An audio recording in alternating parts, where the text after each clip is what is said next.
মাঝে মাঝে মনে হয় পৃথিবীর সব সমস্যার কারণ আমি না থাকলে সবাই হয়তো ভালো থাকবে। কারোর প্রিয়জন হয়ে ওঠার যোগ্যতা আমার নেই, তাই প্রয়োজনেই ঠিক আছি। পৃথিবীতে কিছু কিছু মানুষ এমন থাকে যারা তাদের কান্নার ভাগ একমাত্র বৃষ্টি ছাড়া অন্য কাউকে দিতে পারে না। যে ইচ্ছাগুলো পূরণ হবার নয়, মন সবসময় সেটা নিয়েই পড়ে থাকে। কারোর মনে জায়গা করে নেওয়াটা বোধ হয় ভাগ্যের ব্যাপার, কিন্তু সেই ভাগ্য আমার জন্য লেখা হয়নি।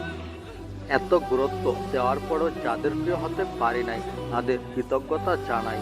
কিছু কিছু মানুষ আছে যারা অপরাধ না করে অন্যের কাছে সবসময় দোষী হয়ে যায়, যেমন আমি।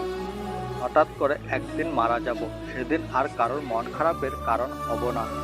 আমি একা খুব ভালো আছি, কারণ আমি কারোর টাইম পাস হতে চাই না। যার কাছে তুমি নিজেকে যত বেশি প্রকাশ করবে, তার কাছে তুমি প্রয়োজন থেকে বেশি অবহেলিত হবে। আমি সবার মন ভালো রাখার চেষ্টা করি, কিন্তু সবাই ভুলে যায় আমারও একটা মন আছে।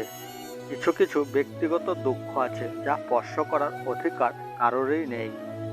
কখনো কখনো বাইরে থেকে যারা সবচেয়ে বেশি হাসি খুশি হয়, ভেতরে ভেতরে তারাই সবচেয়ে বেশি একাকী হয়।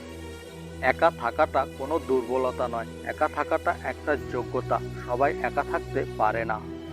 নিজেকে শক্তিশালী করে তুলতে চাও, তাহলে একা কিভাবে থাক